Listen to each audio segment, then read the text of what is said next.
Friends, ये video मैंने आज यूपीपीसीएस एग्जामिनेशन जो कि संडे को कंडक्ट हुआ था, और उसमें जो भी इन्वायरमेंट वाले सेक्शन से क्वेश्चन पूछे गए हैं उसी के रिगार्डिंग मैंने ये वीडियो बनाया है। और आप मेरे प्रीवियस वीडियो में अगर आप जाकर देखेंगे तो आपको पता चलेगा कि जिन जिन सेक्शंस में मैंने फोकस किया है, जिन जिन एरियाज को मैंने बताया कि ये बहुत इंपॉर्टेंट है, आप देख लीजिए। वहाँ से अगर मैं कहूँ कि 90% क्वेश्चन सिर्फ वहीं से पूछे गए हैं, और 20 क्वेश्चन इस बार इन्वायरमेंट से पूछा गया है। अगर इन्वायरमेंट साइंस की अगर बात करते हैं तो 20 क्वेश्चन वहाँ से पूछा जाता है। और मैंने पहले भी आपको वीडियो में बताया है कि ज्योग्राफी को और इन्वायरमेंट को हमेशा आप साथ पढ़ें, कभी उसको अलग सेग्रीगेट करके नहीं पढ़ें, क्योंकि बहुत सारी चीज़ें होती हैं, बहुत सारे ऐसे टॉपिक्स हैं जो कॉमन है, जो दोनों में पढ़ने हैं। तो इसके लिए बहुत इंपॉर्टेंट होता है कि दोनों के कॉन्सेप्ट को साथ में लेकर चले, बहुत सारी चीज़ों को और साथ में पढ़े। तो मैंने अभी बताने जा रही हूँ कि सबसे ज़्यादा ज़रूरी है, मैंने जितने एरियाज पे फोकस किए वो उन्हीं से मैक्सिमम 90% क्वेश्चन सिर्फ उन्हीं से पूछे गए हैं। और आप मेरे प्रीवियस वीडियो में ज़रूर यूपीपीसीएस के लिए जो मैंने वीडियो बनाया था उसमें आप मेरे प्रीवियस वीडियो में जाके ज़रूर देखें कि किन किन मैंने फोकस कहाँ कहाँ आपको बताया था। और मैंने बीपीएससी के लिए भी जो वीडियो बनाया था उसमें भी मैंने सेम चीज़ें बताई थी, लेकिन बीपीएससी के लिए थोड़ा अलग था, क्योंकि यूपीपीसीएस में इन्वायरमेंट वाले सेक्शन से बहुत ज़्यादा क्वेश्चन पूछे जाते हैं। और काफ़ी इस बार का जो क्वेश्चन था वो मॉडरेट था, और काफ़ी जो एप्लीकेबल क्वेश्चन होते हैं, बहुत कॉन्सेप्ट वाइज भी होते हैं थोड़े बहुत, लेकिन जो क्वेश्चन का पैटर्न होता है, टाइप होता है, वो एप्लीकेबल होता है। तो आज हम देखते हैं कि क्या क्या क्वेश्चन इससे पूछा गया है। और मैंने आप प्रीवियस वीडियो पे एक बार जरूर जाकर देख लें। एक मैंग्रोव से क्वेश्चन पूछा गया है, 2 स्टेटमेंट दिए गए हैं कि मैंग्रोव जो मिस्टी एक प्रोजेक्ट है जो लॉन्च किया गया, मिस्टी प्रोजेक्ट को वो कब लॉन्च किया गया। तो आप जब वहाँ देखेंगे तो आपको पता चलेगा कि एक दो चीज़ें, ये कॉन्सेप्ट भी, क्योंकि इसमें आपको पता होना चाहिए कि इसकी मिस्ट्री की जो लॉन्च किया गया किस साल इसे लॉन्च किया गया। ठीक है, इससे स्टेटमेंट में था 2019, बट ये 2023 में किया गया। ये इस इकोसिस्टम के कंजर्वेशन के लिए किया गया, और जो उस एरिया में जो लोग रहते हैं उनकी इकोनॉमिक की सस्टेनेबिलिटी के लिए किया गया, और उनकी जो रोज़गार है उनकी उसको भी स्ट्रॉन्ग करने के लिए यहाँ पे किया गया।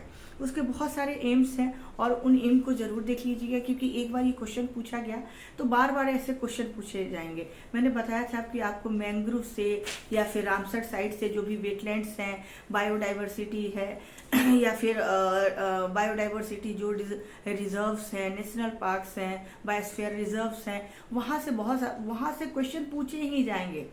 आप किसी भी साल का क्वेश्चन उठा के देखिए, वहाँ से क्वेश्चन पूछे जाएंगे हमेशा। क्वेश्चन का टाइप, उसका नेचर कुछ भी हो, लेकिन यहाँ से क्वेश्चन पूछे जाएंगे।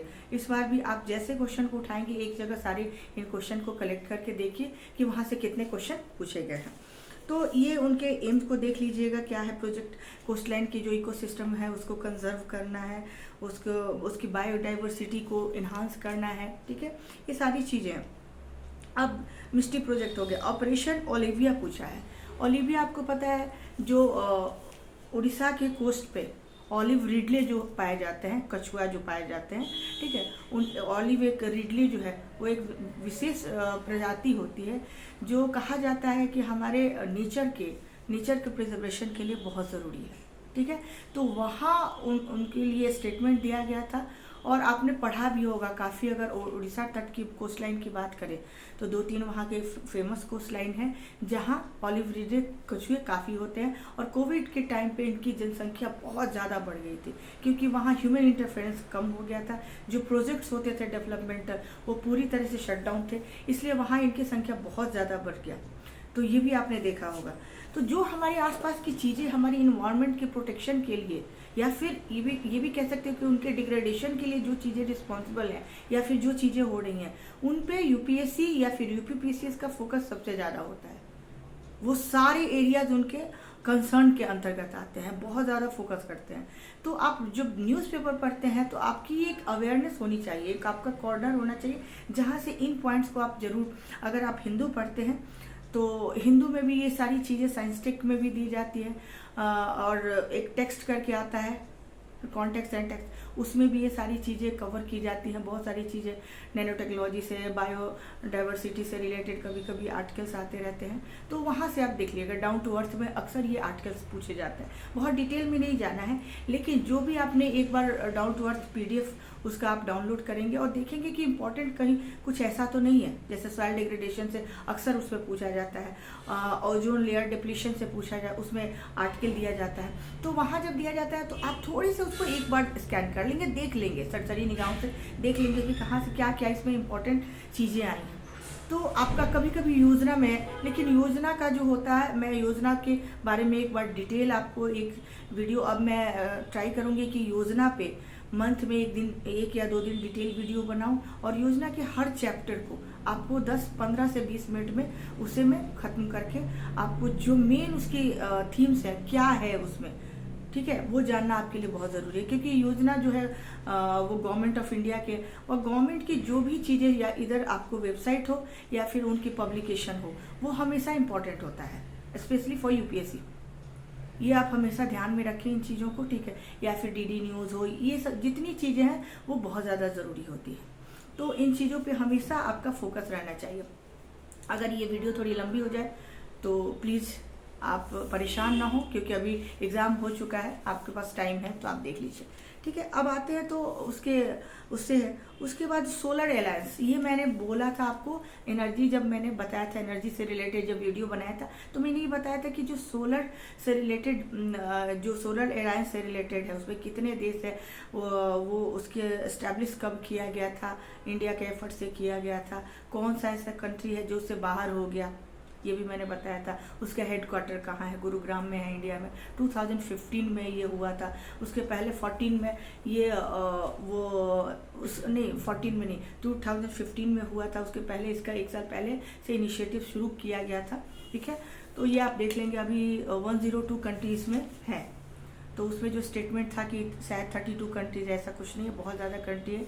और ये माना जाता है कि जो इसका कॉन्सेप्ट ये है, जो कॉन्सेप्ट है रिन्यूएबल एनर्जी पे सस्टेनेबल डेवलपमेंट के कॉन्सेप्ट से इसको जोड़ा जा सकता है बहुत अच्छे से आपको, क्योंकि इसका मेन ये थीम है कि 0 डिग्री से 23 degree north and 23.5 degree north and 23.5 degree south, या फिर यूँ कहे कि 30 डिग्री नॉर्थ 30 डिग्री साउथ के जो रीजन है, इसके बीच के जितने भी क्षेत्र आते हैं, जितने भी कंट्रीज आते हैं, कॉन्टिनेंट आते हैं, उनमें जो सोलर रेडिएशन है, वो सूर्य की रोशनी है, सोलर लाइट जो है, सनलाइट, उसकी अवेलेबिलिटी अगर देखा जाए तो अप्रॉक्स 200 डेज के आसपास होती है। सनलाइट की जो अवेलेबिलिटी अप्रॉक्स कह सकता है, क्योंकि वेदर पे डिपेंड करता है, बहुत सारी चीज़ें हो सकता है, उससे थोड़ा ज़्यादा भी हो जाए लेकिन कम भी हो सकता है, ठीक है। अगर बारिश किसी साल ज़्यादा हुई, प्रेसिपिटेशन उस रीजन में ज़्यादा होता है, स्पेसिफिक रीजन में, तो उसकी जो अमाउंट होता है वो काफ़ी कम हो जाता है। तो अप्रॉक्स हम हमेशा लेके चलते हैं। तो 200 बहुत होता है। अगर आपने सोलर एनर्जी के लिए, अगर आपने उसकी सारी अगर टेक्नोलॉजी अगर इस्टेब्लिश किया है अच्छे से, सोलर पैनल, जितनी चीज़ें हैं, उसकी रिक्वायरमेंट जितनी है, टेक्नोलॉजी से रिलेटेड जितनी चीज़ें हैं, अगर आपने उसको इस्टेब्लिश किया है, तो वो बहुत ज़रूरी है सस्टेनेबल डेवलपमेंट के लिए, हमारी एनर्जी एफिशिएंसी के लिए सबसे ज़्यादा ज़रूरी है। तो वहाँ पे भी मैंने बोला था, तो ये क्वेश्चन भी पूछा गया है और बहुत इजी ये क्वेश्चन था, बहुत ही ज़्यादा इजी था। अब एक नेक्स्ट देखिए, अभी जो मैं बता रही, बायोडाइवर्सिटी रिजर्वायर से क्वेश्चन था, रिजर्व से बायोडाइवर्सिटी रिजर्व स्टेट पूछा गया था और उनके स्पेसिफिक क्षेत्र दिए गए थे कि ये कौन सा क्षेत्र है, उससे रिलेटेड जो स्टेट्स हैं उनके नाम दिए गए थे, उनसे मैच कराना था।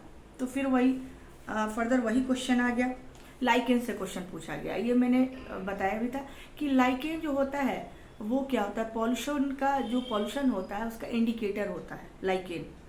ये ध्यान रखने वाली बात है, जहाँ भी ज़्यादा पॉल्यूशन होगा वहाँ लाइकेन नहीं वहाँ उग पाएगा। उनके जो पनपने की दर होती है, रेशियो होता है, वो काफ़ी कम हो जाता है, ठीक है। तो ये इंडिकेटर का काम करता है, पॉल्यूशन के इंडिकेटर का काम करता है। हालांकि इस बार पॉल्यूशन से डायरेक्ट क्वेश्चन नहीं आया है, बायोफ्यूल से पूछा गया है, लेकिन फिर भी आपको ये पॉल्यूशन के जितने इंडिकेटर्स हैं, एयर क्वालिटी इंडेक्स के जो इंडिकेटर्स हैं, ये हमेशा 6 इंडिकेटर्स को आपको याद रखना है हमेशा। अब नेक्स्ट क्वेश्चन चलते हैं।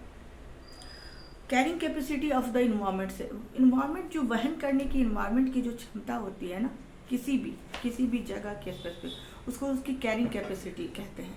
और उसको आप इसको बहुत हल्के में नहीं पढ़ेंगे क्योंकि ये जो क्वेश्चन है वो कॉन्सेप्ट से जुड़ा हुआ क्वेश्चन है, यूपीएससी में भी पूछा गया है।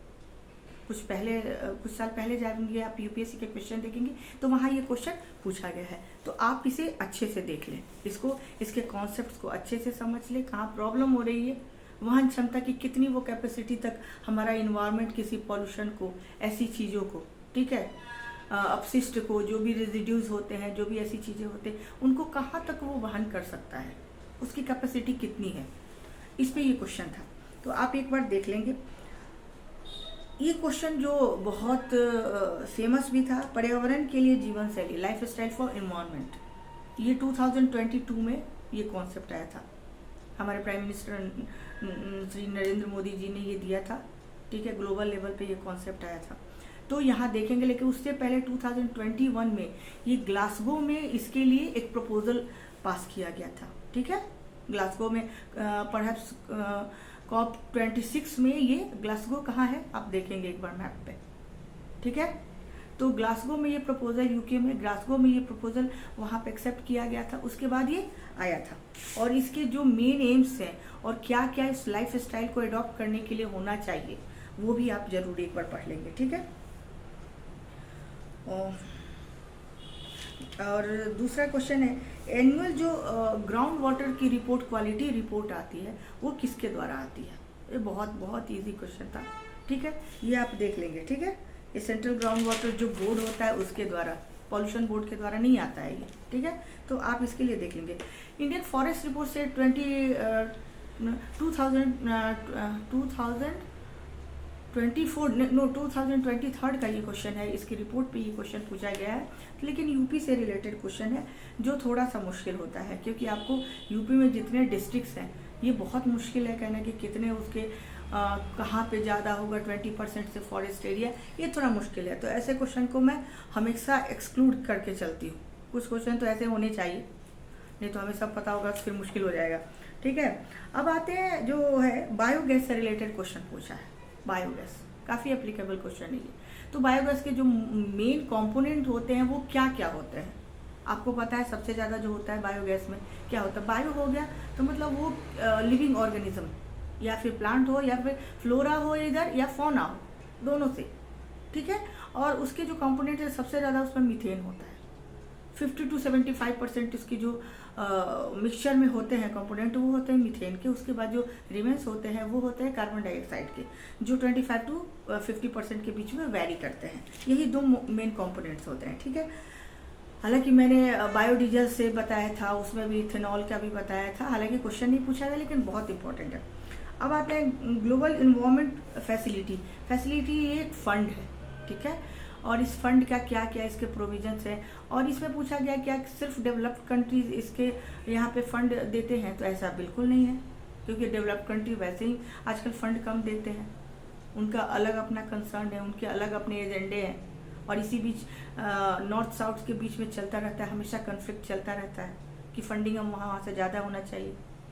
अब उनका आरोप है कि अभी डेवलपिंग कंट्रीज जितने हैं उनका एमिशन लेवल बढ़ चुका है, कार्बन डाइऑक्साइड का जो भी ग्रीन हाउस गैसेस है, और जो डेवलपिंग कंट्रीज हैं उनका कहना है कि नहीं, अभी हम डेवलपिंग स्टेज में हैं, जो आपने पार कर लिया है। और जब आप डेवलपिंग स्टेज में थे तो आपने भी एमिशन किया था काफ़ी, और अभी भी अगर देखा जाए तो आपका पर कैपिटा जो इमिशन है वो हमसे बहुत ज़्यादा है, क्योंकि आपका पॉपुलेशन हमसे कम है। अगर चाइना, इंडिया, ब्राज़ील ये सब की बात करें तो चूँकि उनकी पॉपुलेशन कम है तो उनका टोटल जो एमिशन होता है, लेकिन उनका अगर पर कैपिटा एमिशन देखा जाए, अगर यूएस की ही देखा जाए तो बहुत ज़्यादा है हमसे, लेकिन टोटल कम हो जाता है फिर। तो इस बात पे हमेशा आर्गुमेंट और डिस्प्यूट चलता रहता है इन दोनों का मतलब डेवलपिंग और डेवलप्ड कंट्रीज़ के बीच में, ठीक है। हमारे अपने पॉइंट्स हैं कि अभी हम डेवलपिंग स्टेज में हैं, हमारी इतनी पॉपुलेशन है, इतनी पॉवर्टी लाइन के अंतर्गत हमारी पॉपुलेशन है, हमें अभी डेवलप्ड नेशन में अपने आप को ले जाना है, इतनी अनएम्प्लॉयमेंट है, हमारा माइग्रेशन ऐसा है, ठीक है। बहुत सारे पैरामीटर्स है, ह्यूमन डेवलपमेंट इंडेक्स के अपने पैरामीटर्स हमारे हैं, हमारी अपनी प्रॉब्लम है। हमारे सब्सिडी लेवल पे भी वहाँ पे भी प्रॉब्लम क्रिएट किया जाता है कि हम सब्सिडी देते हैं, हमारे देने का तरीका बस अलग है, उनके यूएस में देने का तरीका अलग है, वो भी सब्सिडी देते हैं, वो अलग तरीके से अपने फार्मर्स को प्रोटेक्ट करते हैं, हम अपने अलग तरीके से फार्मर्स को प्रोटेक्ट करते हैं। हमारा बहुत ज़्यादा ज़रूरी है क्योंकि हमारे जीडीपी का 17% केवल हमारे एग्रीकल्चर से आता है, हालांकि बहुत कम होते जा रहा है धीरे धीरे। सर्विस सेक्टर का जो कंट्रीब्यूशन है वो बढ़ते जा रहा है, तो इसमें जीडीपी का कंट्रीब्यूशन में एग्रीकल्चर सेक्टर का कंट्रीब्यूशन काफ़ी कम होता जा रहा है वैसे तो देखा जाए। लेकिन अगर उसमें भी देखा जाए तो हमारी जो पॉपुलेशन है वो बहुत ज़्यादा, अभी 56% के अराउंड में हमारी जो पॉपुलेशन है अप्रॉक्स उतनी है, वो हमारी अभी भी एग्रीकल्चर और उसके एलाइड जितने सेक्टर्स है उस पर डिपेंडेंट है। तो ये तो बहुत बड़ी बात है। तो उसमें हमें किसी भी तरह से डायरेक्ट या इनडायरेक्ट सपोर्ट गवर्नमेंट को करना चाहिए, सब्सिडी का मैटर हो या और जितनी भी फैसिलिटी प्रोवाइड करानी हो, स्कीम्स प्रोवाइड कराने, उनके लिए फंड कराना। तो वहाँ पे जितने WTO के जितने भी हमारे इश्यूज होते हैं वहाँ पे इंडिया बहुत स्ट्रांगली स्टैंड करता है। वो हमारे अपने कंसर्न है, US का अपना कंसर्न है। तो इन चीज़ों पे आप जब भी न्यूज़पेपर पढ़े, इन चीज़ों को हमेशा आप ध्यान में रख के पढ़ें, ठीक है। अब आते हैं इनके जो एम्स है ना, ये ग्लोबल इन्वायरमेंट जो पॉलिसी है, इनके जो एम्स हैं उनको अच्छे से क्या क्या क्या क्या इनके एम हैं वो आप देख लेंगे, ठीक है। SDG से मैंने बोला था, हालांकि एक दिन वीडियो बनाना मेरा मिस हो गया, जिसके लिए सिर्फ मैं SDG से रिलेटेड वीडियो बनाना चाहती थी। उसमें ये था कि जितने 17 गोल्स हैं, जो मेन गोल्स है 2015 में लिया गया 2030 के लिए, ठीक है, SDG सस्टेनेबल डेवलपमेंट जो गोल है, तो उसमें क्या है कि उसके जो 17 जो गोल है ना, वो तो पहले आप कहीं भी उसे चिपका के अपने सामने और बिल्कुल उसे याद कर ले। वो PT मेंस इधर इंटरव्यू कहीं भी जाएंगे आपके लिए सबसे ज़्यादा ज़रूरी है, क्योंकि अभी नीति आयोग जितना काम करती है, जितने उनके पैरामीटर्स होते हैं और जितने रिपोर्ट्स होते हैं स्टेट्स के, हर डिपार्टमेंट्स के, वो केवल किसकी दिशा में काम कर रहे हैं, वो SDG की दिशा में काम कर रहे हैं, ठीक है। तो SDG को हम कहीं भी इग्नोर नहीं कर सकते। जो भी हम चीज़ें देखते हैं इकोनॉमिक में या फिर डेवलपमेंट पैरामीटर्स पे, वो SDG के अंतर्गत ही आएगा। नीति आयोग की रिपोर्ट आ गई, जितने हमारे रैंकिंग दी जाती है, ठीक है, ये सारे SDG के आप देखेंगे, SDG आप सारी चीज़ें उसमें कवर है। वर्ल्ड की शायद जितनी प्रॉब्लम्स है वो 17 है, जितने उनके वो है उद्देश्य एम्स है, उसमें सारे में कवर है। हर कुछ, environment, poverty, zero hunger, everything, sanitation, सब कुछ उसमें इंक्लूड है, ठीक है, वाटर, सब कुछ। तो उसको आप देख के जब पढ़ेंगे ना, अगर मैं एक आपको बहुत अच्छा सजेशन देना चाहती हूँ कि स्पेशली UPSC के लिए, ठीक है, जब आप पढ़ें तो SDG को हमेशा अपने GS पेपर में हमेशा उसको सामने ध्यान में रख के पढ़ें। न्यूज़ सुने तो हमेशा उसको कोरिलेट करके पढ़ें, या फिर अगर न्यूज़ सुन रहे हैं या फिर मैगजीन पढ़ रहे हैं या फिर न्यूज़पेपर पढ़ रहे हैं, तो हमेशा उसको ध्यान में रख के पढ़ना है कि SDG से इसको कैसे हम कोरिलेट कर सकते हैं। और जहाँ वैसे क्वेश्चन उसी से आएगा, क्वेश्चन कुछ और आना नहीं है, ठीक है। तो क्वेश्चन जैसे आएगा उस आर्टिकल को मेंशन करना है कि SDG का ये आर्टिकल है इसका, ठीक है, वो बहुत इंपॉर्टेंट है। आपके जितने टॉपिक्स होंगे ना, जो काफ़ी बिखरे हुए स्कैटर्ड फॉर्म में होते हैं कि इतना पढ़ना है, यहाँ से करना है, वो क्या हो जाएगा ना, आपका काफ़ी कंसाइज हो जाएगा और आपको लगेगा कि अच्छा ये सारे मेरे जहाँ सेक्शन है यहाँ से पढ़ना है। हंगर से रिलेटेड कुछ आया मटेरियल, आपको पता है SDG का पहला ही है ज़ीरो हंगर, पॉवर्टी से रिलेटेड दूसरा। तो जैसे आपको दिखेगा आप तुरंत वहाँ से कवर करना शुरू कर देंगे और वहाँ पे SDG का आप एक बार ज़रूर दे देंगे कि क्या है। तो ये सब चीज़ें को थोड़ा सा ध्यान में रख के चलेंगे, आपके लिए एग्ज़ामिनेशन ये जो होगा तैयारी वो बहुत इजी भी हो जाएगा, बहुत इंटरेस्टिंग भी हो जाएगा, ठीक है। बहुत बर्डन लोगों को लगता है कि बहुत बर्डन का काम है, बर्डन नहीं है, ये एक जर्नी है जो काफ़ी कुछ आपको सिखा के जाती है, कुछ दे के भी जाती है, कुछ लेकर भी जाती है और बहुत कुछ सिखा के जाती है, आपको काफ़ी अपलिफ्ट कर देती है। बहुत सारे लोगों की जो सोचने की, जो सोचते हैं उनके जो थॉट प्रोसेस है और आपकी जो थॉट प्रोसेस आफ्टर प्रिपरेशन या ड्यूरिंग प्रिपरेशन, काफ़ी आपको डिफरेंस उसमें नजर आएगा।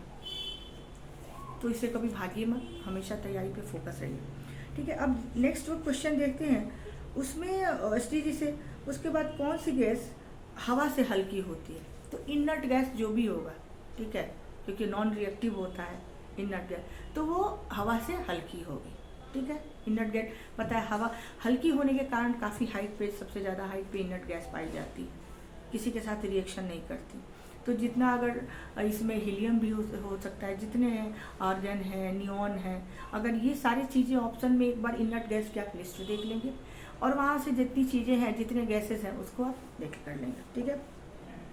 अब दिल्ली गवर्नमेंट ने, आपको पता है स्टबल बर्निंग जो होता है, स्टबल बर्निंग आपने नाम सुना होगा, ये पंजाब और हरियाणा में स्पेशली होता है। स्टबल बर्निंग नवंबर से शुरू होता है। दिल्ली एनसीआर की तरफ आपको एक स्मोक का पूरा लेयर पाया जाएगा जो कि बहुत सफोकेशन करता है, बहुत टॉक्सिक होता है, बहुत ही यूँ कहें कि ये हेल्थ के लिए बहुत ज़्यादा खराब होता है। ठीक है, बहुत हार्मफुल होता है।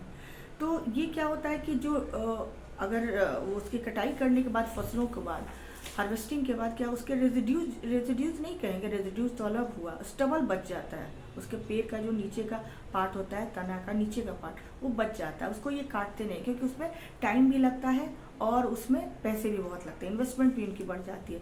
तो बहुत जल्दी, क्योंकि यहाँ बहुत लार्ज स्केल पे फार्मिंग होता है, तो जल्दी में ये क्या करते हैं, सारे फसल की कटाई के बाद उसको बर्न कर देते हैं, फार्म पे ही उसे बर्न कर दिया जाता है, जिसके कारण क्या होता है, वहाँ से स्मोग आता है, धुआं आता है।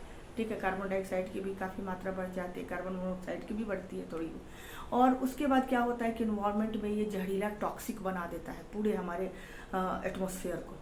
जितनी जगह हवाएं जाएंगी वो सारे फैल के उसको, तो इसलिए इसके लिए दिल्ली गवर्नमेंट ने एक इनिशिएटिव लिया है, जिसके तहत बायो डिकम्पोजर क्या होगा कि वो घोल होगा, मिक्सचर होगा। ठीक है, वो उसमें सारे में स्प्रिंकल कर दिया जाएगा। उसके बाद वो क्या होगा कि चूंकि वो बायो फर्टिलाइजर बन जाएगा, बाद में डिकम्पोज होकर तुरंत बन जाएगा काफ़ी। तो गवर्नमेंट इस पर काफ़ी काम कर रही है। और दूसरा इसमें एक स्प्रे भी है, दोनों एक ही चीज़ें, थोड़ा बहुत स्प्रे में आप ऊपर से स्प्रे वही बायो डिकम्पोजर का यूज़ करके स्प्रे करके, और उसको वहीं पे रेजिड्यू को, वो क्या होगा फिर नाइट्रोजन फिक्सेशन, तो खैर इसमें बहुत ज़्यादा नहीं होगा, क्योंकि उसके लिए अलग वो उनके नाइट्रोजन फिक्सेशन के सारे बैक्टीरिया चाहिए जितने, ठीक है, राइजोबियम जितने होने चाहिए।